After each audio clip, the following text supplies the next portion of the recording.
Vamos resolver aqui algumas questões da prova da Transpetro 2023, da parte de operação, né? Então vamos lá. Um balão flexível contém um gás que se comporta idealmente.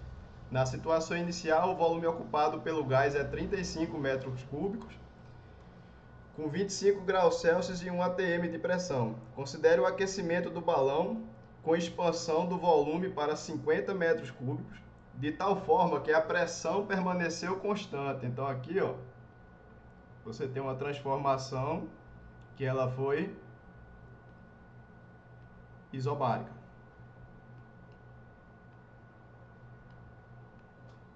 Pressão constante. Transformação isobárica. Nessa situação, a temperatura final do balão, lembra, não podemos trabalhar na fórmula dos gases com temperatura em graus Celsius, tem que ser em Kelvin, né? A escala científica adotada é Kelvin, então todas as fórmulas científicas elas são elaboradas em Kelvin.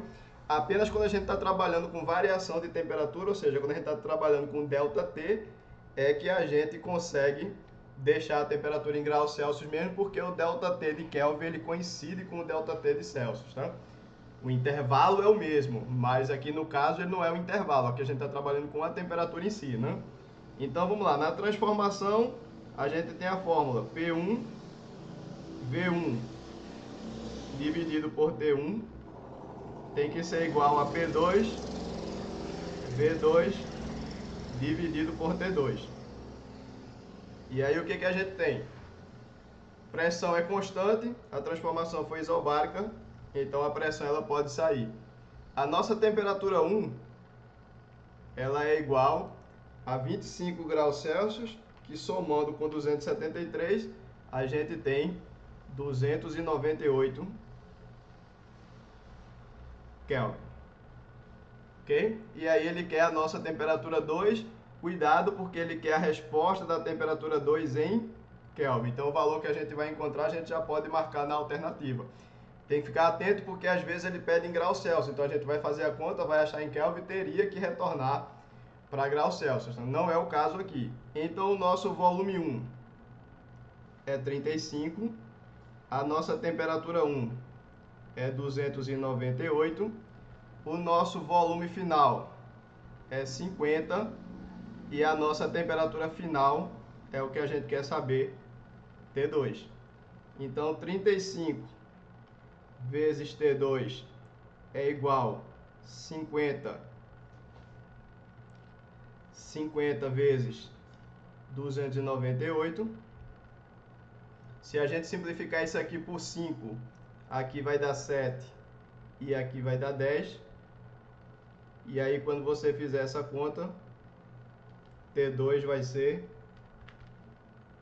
dividido por 7, dá 425,7, questão 23, portanto a resposta, letra D, temperatura 425,7, aliás, grau não, né? A temperatura ele quer em Kelvin, Kelvin a gente não tem grau, Kelvin só é apenas a letra K, né? Então não tem grau Kelvin, é apenas Kelvin. Beleza, pessoal? Vamos para mais uma. O entendimento do efeito fotoelétrico no início do século XX desempenhou um papel crucial no desenvolvimento da teoria quântica e gerou avanços na compreensão da natureza elétrica da matéria. O princípio fundamental do efeito fotoelétrico consiste em... Então, no efeito fotoelétrico, basicamente o que a gente tem, você tem uma placa de metal. Sobre essa placa, a gente faz incidir uma luz, uma onda eletromagnética de uma determinada frequência, e dependendo da frequência, dependendo da energia, da função trabalho desse metal e da energia da onda, você tem que ela arranca elétrons da placa. Então elétrons são arrancados dessa placa. Então vamos lá o que ele diz. A emissão de luz quando elétrons colidem com átomos de uma superfície metálica, não. É ao contrário, quando a luz entra em contato com a superfície metálica, ela pode ou não, dependendo da frequência da luz, arrancar elétrons. Então a letra A, ela já está fora. O efeito, a injeção de elétrons de uma superfície metálica quando ela é exposta à luz. Exatamente. É o que eu acabei de explicar, está na letra B. Reflexão total da luz em superfície metálica, nada a ver. Refração, nada a ver. E produção de campo elétrico em resposta à luz incidida, também nada a ver, né? Então, mais uma questão aí. Gabarito, letra B. Questão teórica, apenas ele queria saber o conceito de efeito fotoelétrico, né? E aí, mais uma, questão 28. Um carrinho, utilizando na movimentação de cargas em um armazém, é puxado do repouso até a velocidade de 2 metros por segundo em 4 segundos e com movimento uniformemente variado. A distância em metros percorrida por esse carrinho, então o que você tem? Você tem um carrinho, esse carrinho tem uma velocidade inicial igual a 0, ele anda um determinado trecho. Quando ele anda esse trecho, ele passa a ter uma velocidade de 2 metros por segundo. Esse intervalo de tempo que isso aconteceu foi 4 segundos. E ele quer saber exatamente quem é esse ΔS, que é a variação de espaço. Então, ok. A aceleração, ela é ΔV sobre ΔT. A aceleração, portanto, vai ser 2 menos 0 dividido por 4, você tem uma aceleração de 0,5 metros por segundo ao quadrado. Beleza? E aí, com essa aceleração, de posse dela, a gente vai fazer a equação de Torricelli, né? Tem outras formas de fazer? Tem, eu posso substituir na equação do espaço, posso substituir lá, tanto faz, aí você escolhe. Eu prefiro fazer Torricelli, V ao quadrado, V inicial ao quadrado, mais 2A ΔS. Então você vem aqui, a velocidade final, ela é 2, 2 ao quadrado é igual a 0 ao quadrado, mais 2 vezes 0,5 vezes ΔS. Portanto, a nossa resposta se encontra na letra B, ΔS vai ser igual a 4 metros.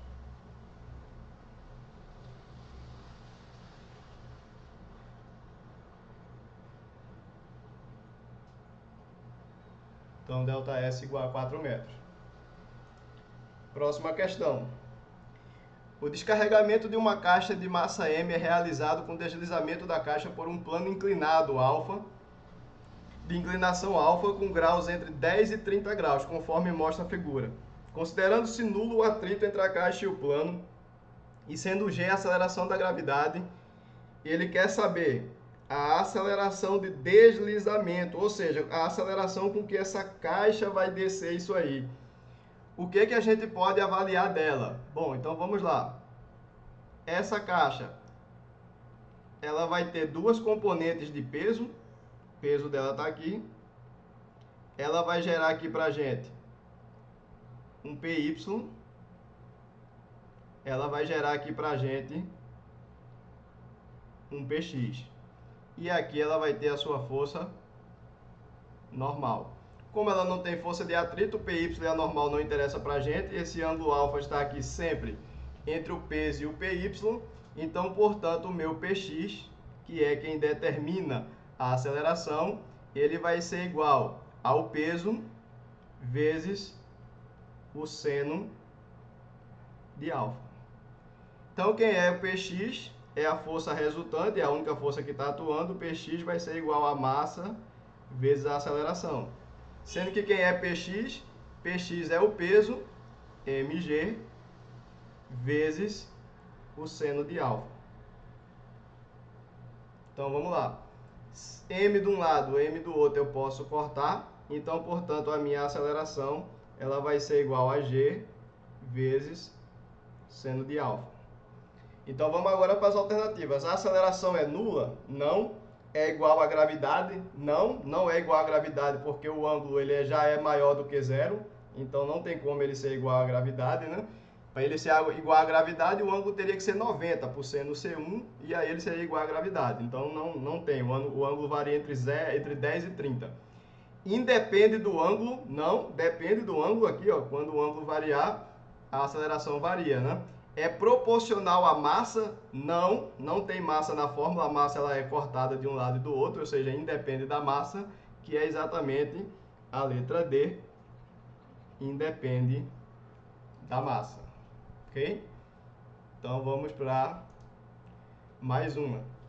Na figura abaixo, representa-se uma força concentrada F aplicada à extremidade da viga biapoiada ABCD, com o objetivo de elevar uma carga posicionada conforme o indicado. O menor valor de F expressa em newtons para elevar uma carga P de 2.100 newtons, que faz com que a reação no apoio A seja nula. Então vamos lá. Quais são as forças que a gente tem atuando aqui? O peso disso aqui, que é o P que ele deu, 2.100 newtons. A viga, ela não tem massa, né? Ele não deu a massa da viga. Cadê? A figura representa uma força concentrada aplicada à extremidade de uma viga bioapoiada com o objetivo de elevar uma carga posicionada conforme indicado. O menor valor expresso em newtons para a aceleração de uma carga P que faz pronto. A viga ela não tem massa, né? Então você tem aqui a reação em A e você tem aqui a reação em B. Só que ele falou para a gente que a reação em A ela é igual a zero. Ou seja, ele não tem apoio em A. Aliás, reação em B não, aqui reação em C, tá? Perdão, aqui na reação no apoio C. Então você tem a reação no apoio A, você teria a reação no apoio C. Como eu quero saber o valor dessa força para que isso aconteça, eu não sei quem é essa força, não sei quem é o RC. Então eu não vou fazer o meu somatório de momento em A. Eu vou fazer em C, porque eu já sei que RA é zero e RC eu vou matar quando eu botar o apoio em C. Então somatório do momento em C tem que ser igual a zero. Eu escolho que tudo que for girar a viga no sentido anti-horário seja positivo. Essa força F, ela força a viga para baixo, então ela tende a girar essa viga, ó. Deixa eu levantar minha mão aqui, ela tende a girar ela no sentido horário, né? Ela força a viga para baixo. Então essa força vai ser negativa, né? E o peso sim, ele está aqui apoiando a viga para baixo, ele vai empurrar a viga para baixo e tende a girar ela no sentido anti-horário, que é o que a gente quer. Então vai ficar positivo 2.100. A distância dele até o apoio, 40, menos a força, vezes a distância dela até o apoio, que é 120. Isso aqui deve ser igual a zero. Portanto, essa força, ela vai ser 2.100 vezes 40 dividido por 120. 40 e 120 dá para simplificar, aqui dá 1 e aqui dá 3, fica 2.100 dividido por 3, e isso aqui dá 700 newtons. Ok, galera? Então vamos para mais um aqui, questão super rápida, super tranquila. Essa aqui foi uma questão um pouco mais difícil, né? Então vou até trazer aqui a figura dela aqui pro meio aqui, para que a gente consiga resolver ela aqui com mais detalhes, tá? Então vamos lá. A gente com a figura dela aqui no meio, o que a gente tem? Ele pergunta o seguinte: a estrutura representada na figura abaixo é constituída de 3 barras unidas pelo pino B. Considerando que as barras 1 e 2 têm área de seção transversal 1 cm², então as duas barras 1 elas têm área de 1 cm². E a barra 3 tem área de 1,2. Ele quer as tensões normais que atuam nas barras 1, 2, 3. E você vai dizer ainda se é tensão de compressão ou de tração. A gente vai lembrar que tensão normal, depende da letra que você quiser chamar, eu chamo de siga, ela vai ser igual a força dividido pela área. Então eu tenho que achar qual é a força que está atuando nessas barras, tá? Então vamos olhar aqui do ponto de vista do pino B. Vamos tentar imaginar aqui a situação aqui no pino B. Tá? O que a gente tem? A gente tem esse peso aqui, que ele pesa um peso P igual a 2.400 newtons. Tá? Esse peso, obviamente, ele vai ser puxado aqui nesse ponto para baixo.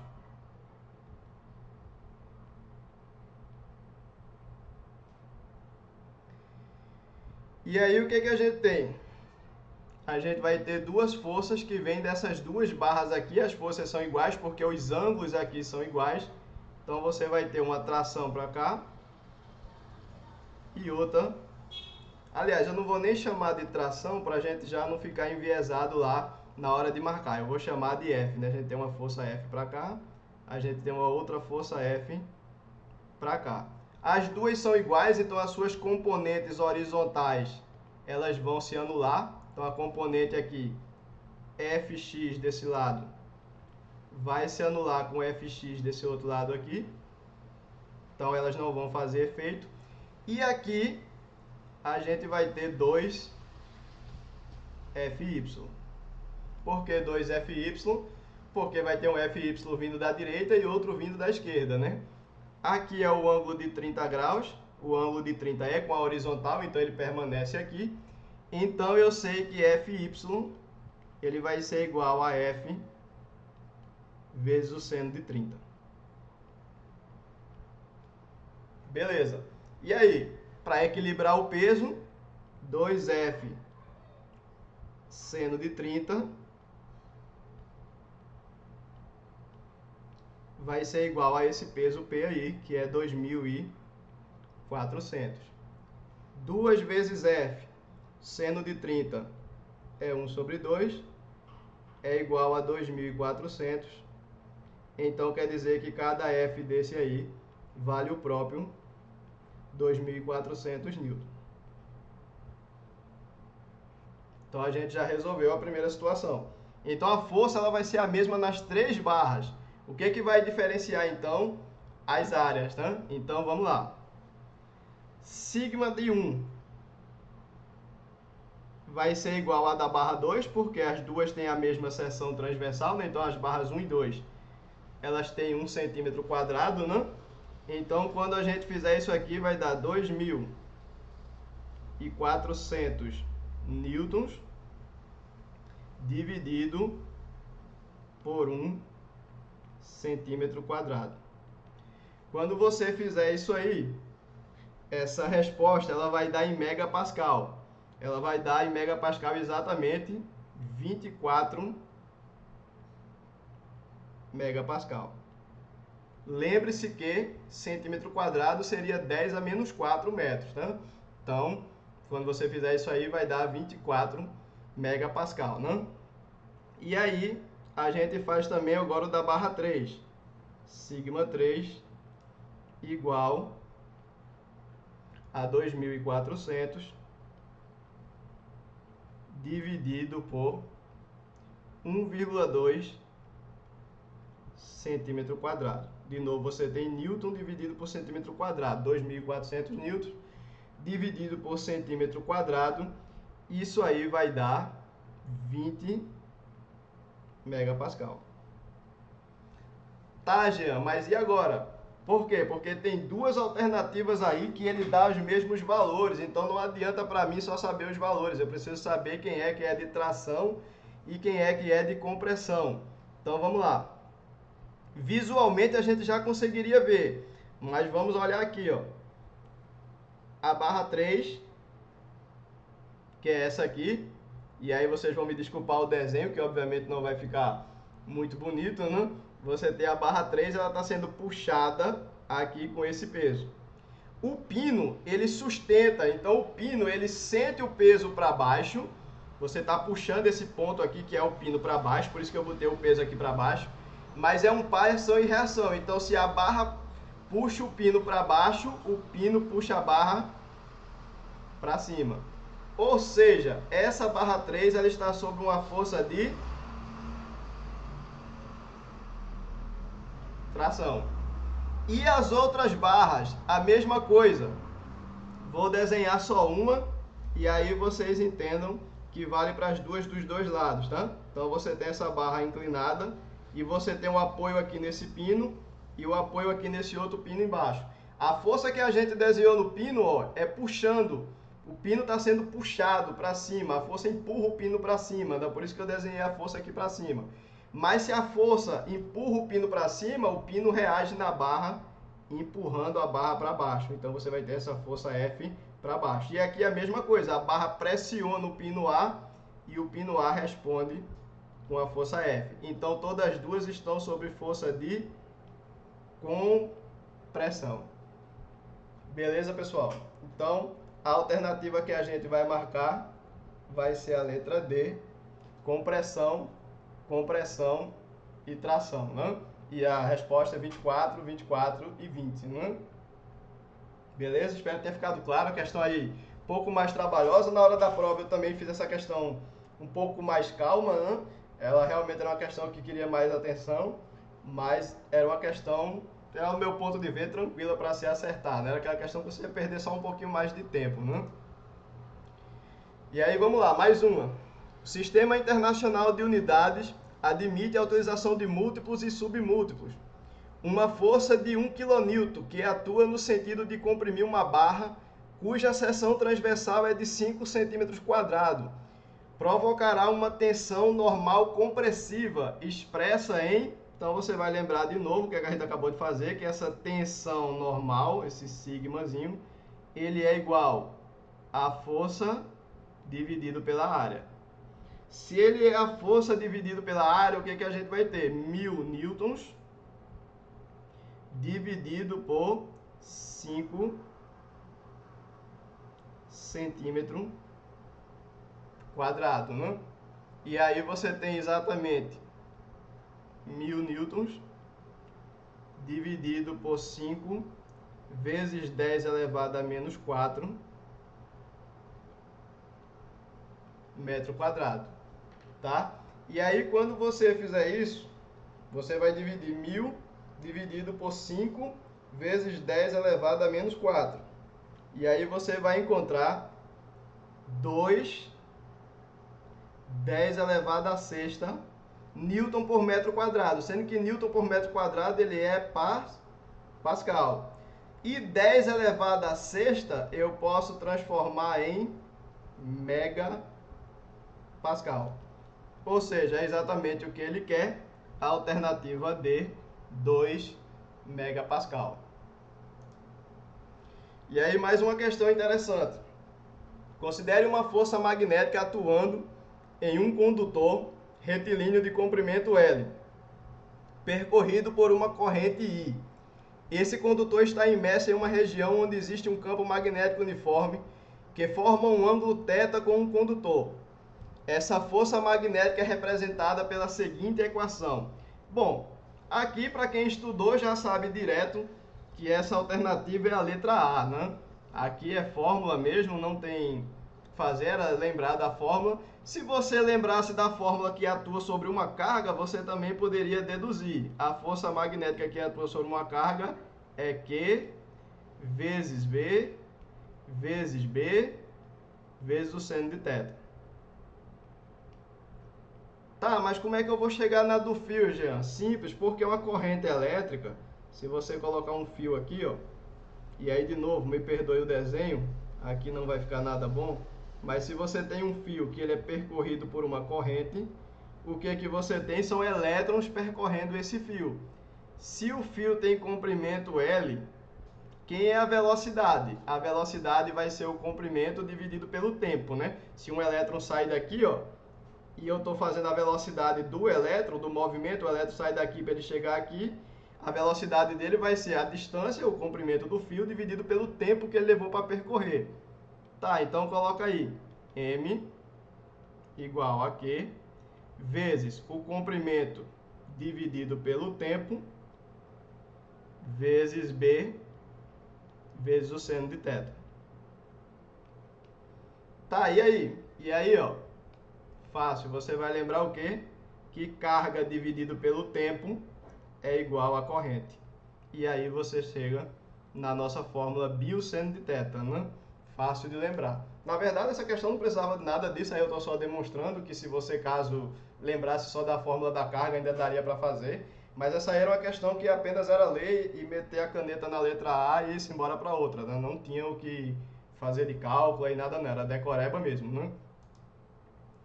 E aí, mais uma questão, essa aqui também a gente não vai perder tempo, ele não pediu cálculo de nada, deu um monte de dado aqui, mas ele deu um tubo de Venturi e ele quer saber para que a gente usa para medir esse dispositivo.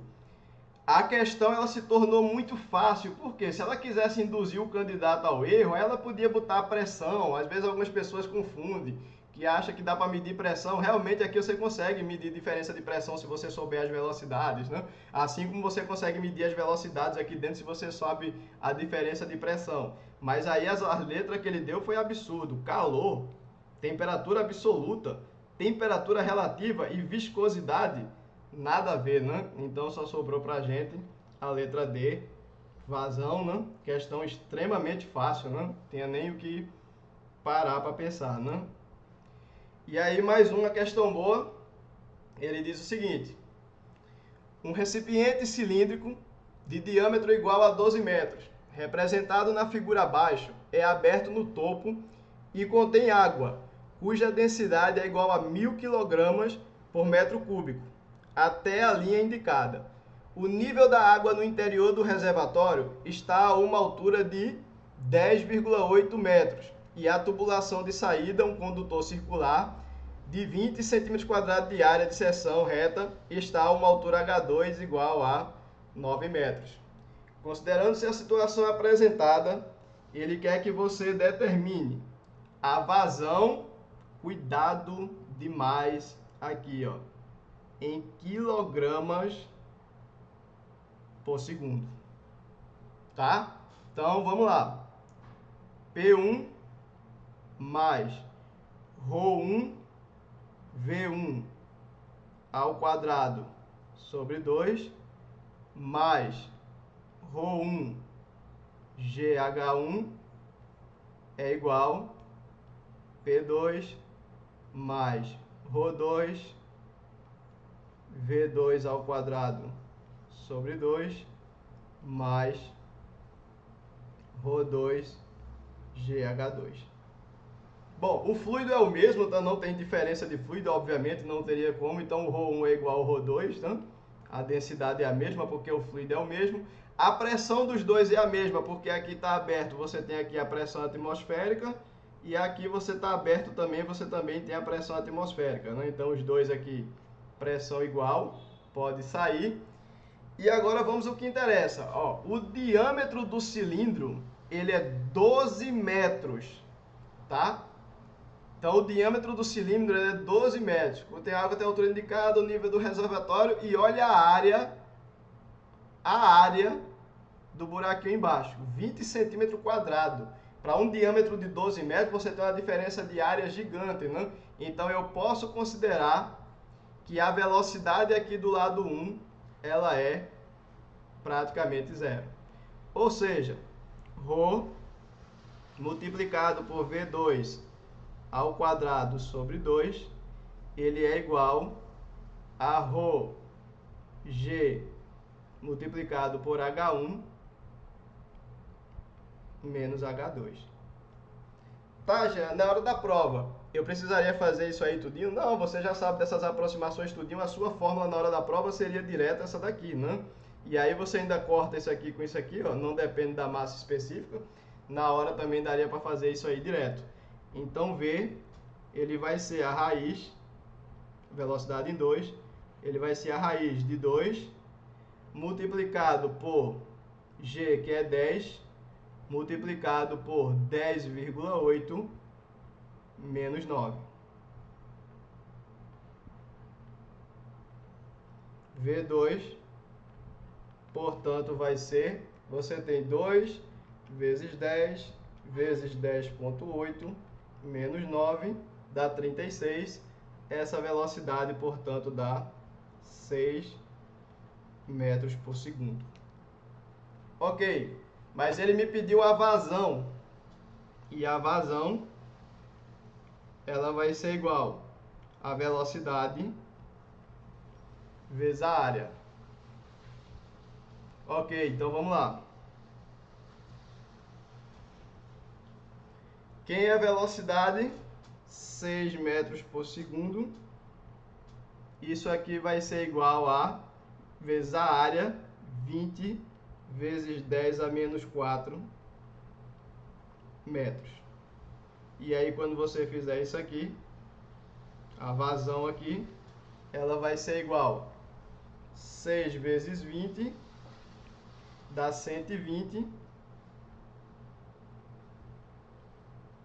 vezes 10 elevado a menos 4 metro cúbico por segundo. Beleza, tranquilo. Mas e aí? E aí, ó, muita gente já pode ter caído aqui, pode ter caído nas outras alternativas. Tudo igual às alternativas. Vamos dar uma ajeitada nisso aqui. Isso aqui é 12 vezes 10 elevado a menos 3 metro cúbico por segundo. Mas esse cara, ele quer em quilogramas. Se ele quer em quilograma, eu vou ter que lembrar a densidade do fluido. Cada metro cúbico desse fluido tem 1000 quilogramas. Então é só eu fazer isso. Vezes 10 a terceira quilograma por metro cúbico. Metro cúbico sai com metro cúbico, 10 a terceira mata 10 a menos 3, então a tua vazão ela vai ser igual a 12. Beleza, pessoal? Então a questão aí que tinha que ter muita atenção. Nós do curso CPWS, a gente viu no simulado isso aí, o Hélito colocou, e aí acho que chamou a atenção de todo mundo na hora para prestar atenção, né? Então acho que todo mundo aí que fez acertou essa questão, né? E aí vamos para mais uma. Um cilindro longo de material de condutividade térmica K, comprimento L e raio de seção reta R está colocado entre uma fonte fria, a temperatura TF, e uma fonte quente, a temperatura TQ. O fluxo estacionário de calor que passa por o cilindro é J1. Perdão. Um outro cilindro feito de outro material com condutividade térmica K/2 e comprimento 4L e raio de seção reta 4R é colocado entre as mesmas fontes frias e fonte quente. Ele quer a relação entre o fluxo de calor no 1 e no 2. Bom, para um cilindro qualquer, ele tem um cilindro. Novamente, me perdoe o desenho. O cilindro tem um comprimento L. Ele tem um raio R de seção transversal. Ele tem um coeficiente de condutividade térmica K. Ele está sujeito a uma temperatura TQ e ele está sujeito a uma temperatura TF. Esse é o cilindro 1. E o 2, o desenho é o mesmo, só que R2 é igual a 4R1, é 4R. O K2 é igual a K/2. Perdoa a letra aí também, o K tá bem feio, mas é um K, né? E as temperaturas são a mesma, né? O que ele chamou de J, J1, J1 vai ser igual a K. E aí, cuidado, é K vezes a área. A área 1, ela vai ser π vezes o raio ao quadrado. K vezes a área vezes o ΔT, TQ menos TF. Tudo isso aqui dividido pelo comprimento do cilindro. E o J2? J2 vai ser, primeiro, a área 2, ela é igual o raio 2 ao quadrado, ou seja, 4R ao quadrado vezes π. Tá? Então vai ficar K/2 multiplicado por 4 ao quadrado dá 16 π R ao quadrado vezes TQ menos TF. E o comprimento, eles são iguais. Cadê? Um cilindro de material, comprimento 4L, né? O comprimento do outro vai ser igual a 4L. Então, isso aqui vai ser igual a K, 16π R ao quadrado vezes TQ menos TF, tudo isso aqui dividido por 8L. O que esse cara pediu? J2 dividido por J1. Divisão de fração, o que você faz? Repete a primeira é J2, perdão, então vai ser K 16π R ao quadrado. A diferença de temperatura, TQ menos TF. Tudo isso aqui dividido por 8L. Vezes o inverso do segundo. O segundo é L, dividido por K, π R ao quadrado, TQ menos TF. E aí o que a gente faz? Vamos lá tirar tudo que aparece, que dá para simplificar. Em cima e embaixo, K adeus, πr ao quadrado adeus, L sai, as diferenças de temperaturas sai, e aí você fica com 16 dividido por 8, e aí você encontra a resposta na letra C. Essa razão vale 2. Fica exatamente igual aqui, J2 dividido por J1 igual a 16 sobre 8, que é igual a 2. Ok, pessoal? Então também é uma questão aí, ao meu modo de ver, tranquila. Na hora da prova, acho que nem precisava esse trabalho todo. De novo, eu estou explicando aqui para você entender, então eu faço mais detalhado. Na hora eu fiz isso aí bem mais rápido, com bem menos passos, tá? Mas é isso aí, né? Se você não tem tanta prática, não sai cortando nada assim aleatório, coloca tudo direitinho, não vai fazendo nada de cabeça, que você vai perder só um pouquinho mais de tempo, mas você vai acertar a questão, né? E aí mais uma questão agora de elétrica.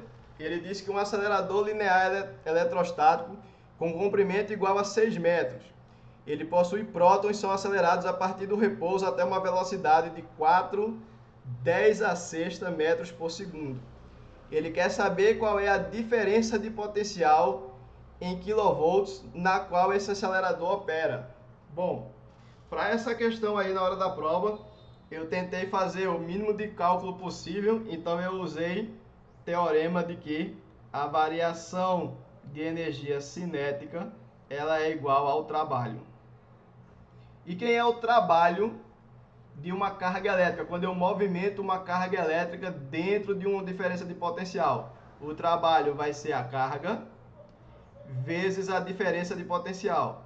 Isso aqui vai ser igual à variação de energia cinética. Quem é a variação de energia cinética? M V final ao quadrado menos V inicial ao quadrado, e tudo isso aqui dividido por 2. Ok? Todos os dados foram dados, então agora é só substituição. 1,6, 10 elevado a menos 19, vezes quem eu quero saber, que é ΔV, vai ser igual a massa, 1,7, vezes 10 elevado a menos 27, multiplicado por... A velocidade é 4 vezes 10 a sexta ao quadrado. 4 ao quadrado dá 16. 10 a sexta ao quadrado dá 10 elevado a 12. A velocidade inicial dá 0. Então, 0 ao quadrado é 0. Tudo isso aqui está dividido por 2. Ok? Então, quando eu fui fazer isso aqui, obviamente, lá eu ajeitei as potências tudinho para poder fazer a conta mais rápido, né? Então, quando você fizer isso aqui, você vai achar ΔV igual a 8,5 vezes 10 a terceira volts, que na verdade o que você está procurando é quilovolts, ele pediu em quilovolts, você vai achar ΔV igual a 85 quilovolts. Ok? ΔV 85 kV. Mais uma máquina térmica reversível. Realiza trabalho em ciclos de modo que retira 240 joules de uma fonte quente a 627 graus Celsius e rejeita 80 joules a uma fonte fria, cuja temperatura é TF. Presta atenção no detalhe. Máquina térmica reversível, máquina térmica ideal. Então a gente sabe que está numa máquina de Carnot. O que é que você tem? Quem estava comigo na revisão, eu fiz uma questão disso aqui, ainda mostrei quem era a máquina, quem era motor, quem era refrigerador, né? Então você tem aqui a máquina, motor térmico. Você tem aqui ela realizando o trabalho. Ela recebe calor. Ela recebe calor da fonte quente.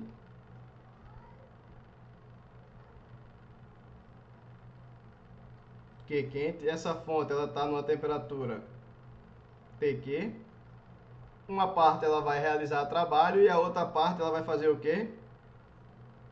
QF, que ela vai jogar na fonte fria que está na temperatura TF. Beleza. Quando você tem uma máquina ideal, a máquina de Carnot, você sabe que o rendimento ele pode ser calculado pela quantidade de calor em relação à quantidade de calor total e ela pode ser calculada em relação à temperatura. Lembrando que isso apenas na máquina térmica. Na máquina real eu só consigo ter a relação pela quantidade de calor, né? Então vamos lá. Como ele falou que é uma máquina reversível, então a gente tem o rendimento é igual a 1 menos QF dividido por QQ, que é a mesma coisa de se eu calcular pela temperatura. 1 menos TF sobre TQ. Ok, tudo tranquilo, mas pelo amor de Deus, você não pode usar a temperatura em graus Celsius. Toda a fórmula científica ela foi usada na escala absoluta, ela foi feita na escala Kelvin, né? Então você tem que deixar essa temperatura em Kelvin. E no final vai ter que voltar de novo para Celsius, né? Então ele disse que a temperatura da fonte quente, TQ, é 627 graus Celsius, que somando 273, você tem exatamente 900 Kelvin, né? Então vamos lá. 80, se é que o 1 pode sair, né? O sinal de menos também, então você vai ter 80 dividido por 240 é igual a temperatura fria dividida por 900. TF, pelo amor de Deus, não vai multiplicar. 3 vezes 8 é 24, então 3 vezes 80 é 240, aqui dá 1, aqui dá 3, o 900 passa para cima, 900 dividido por 3 dá 300 Kelvin.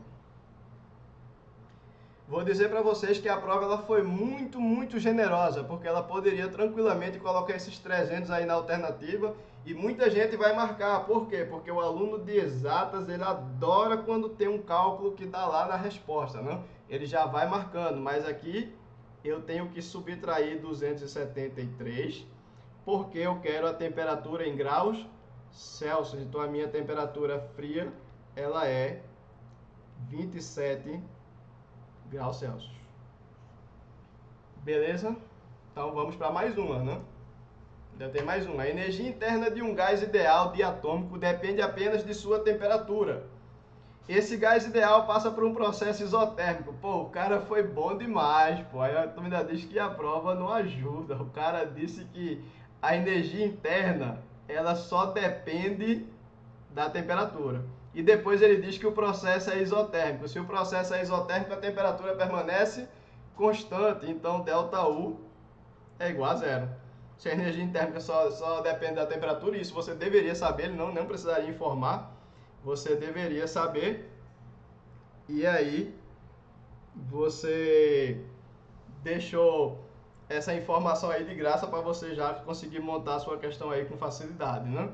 E aí ele diz que o gás realiza um trabalho total de 350 joules. Cuidado com a fórmula, tá? Aí tem aquelas duas fórmulas diferentes. Eu, Jean, uso ΔU igual a Q menos o trabalho do gás. Onde para mim, quando o gás realiza trabalho, eu tenho uma expansão e o meu trabalho é maior que zero.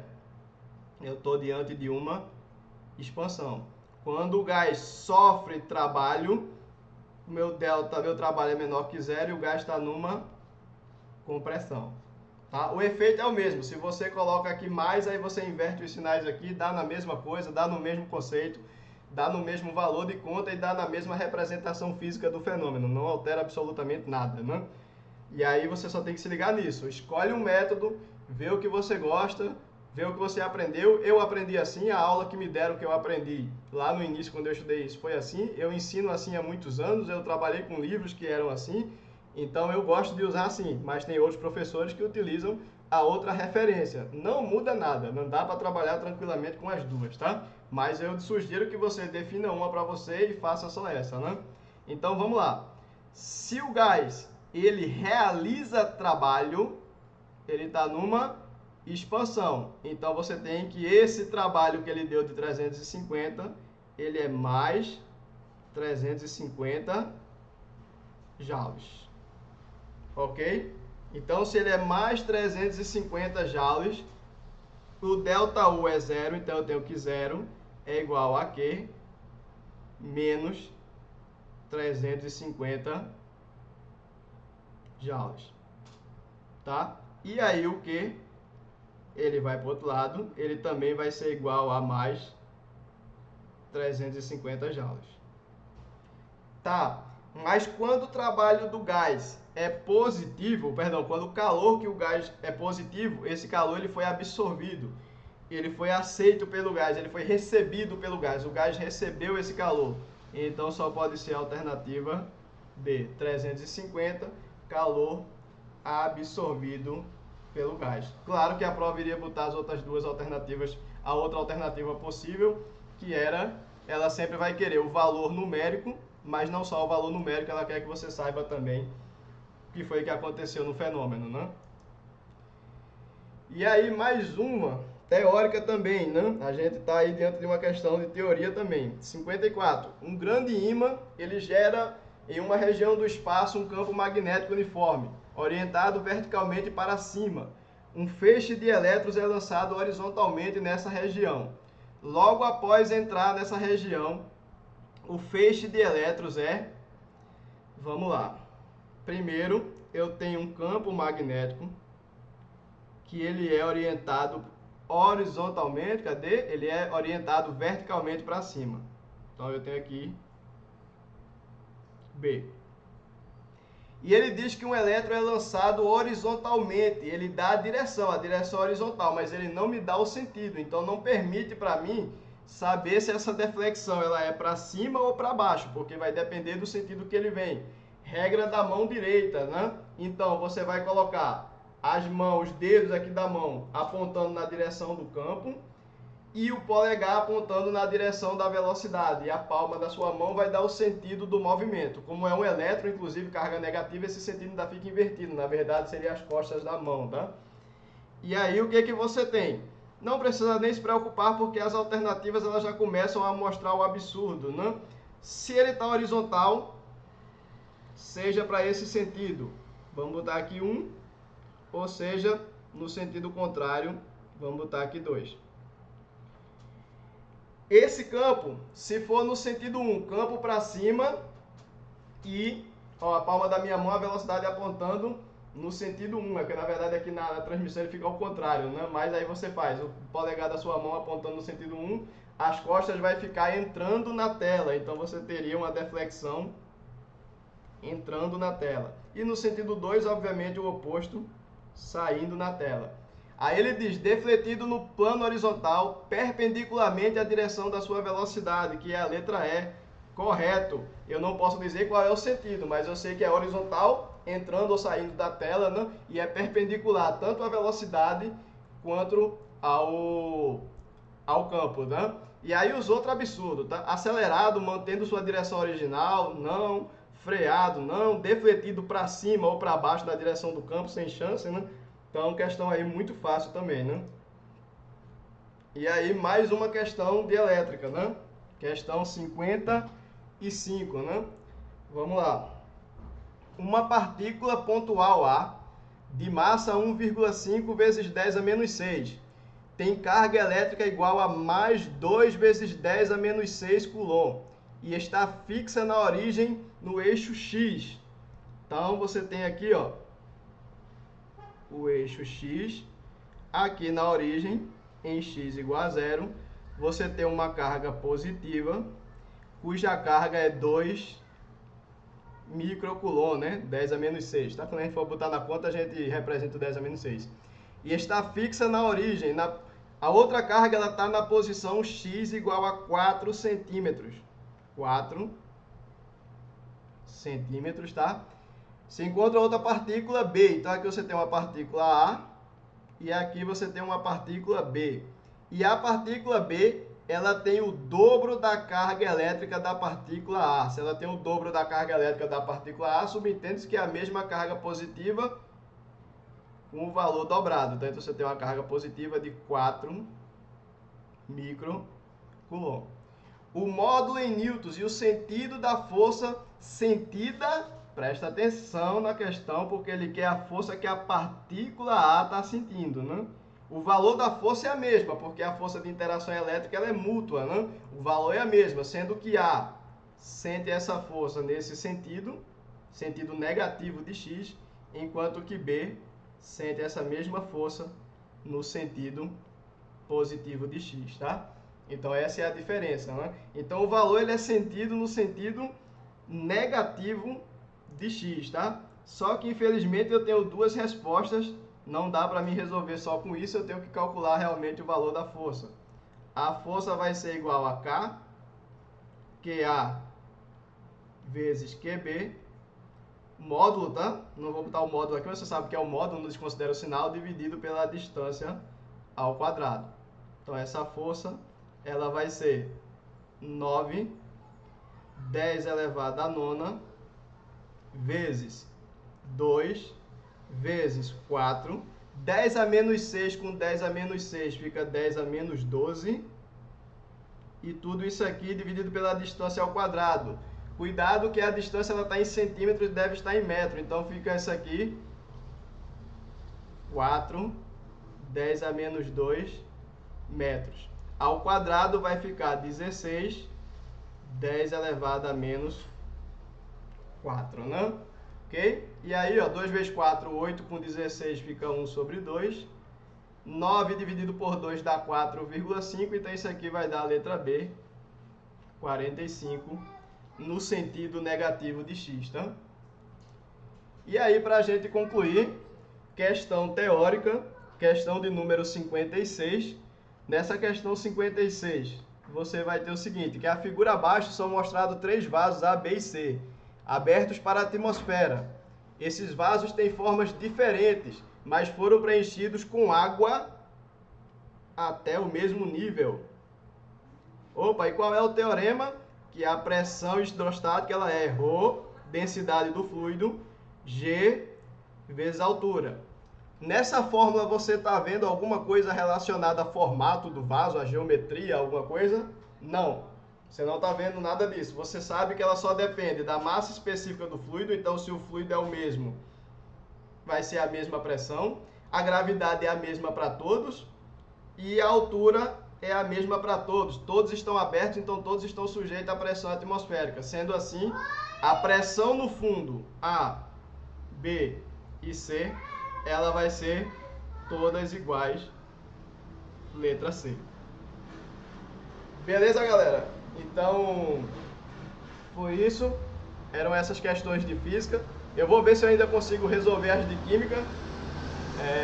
Perdão aí que tá passando um carro aqui logo agora. Mas eu vou ver se eu consigo resolver também as questões de química aí. Mas as de física que tinha na prova de operação eram essas aqui. Beleza? Então, valeu aí, pessoal.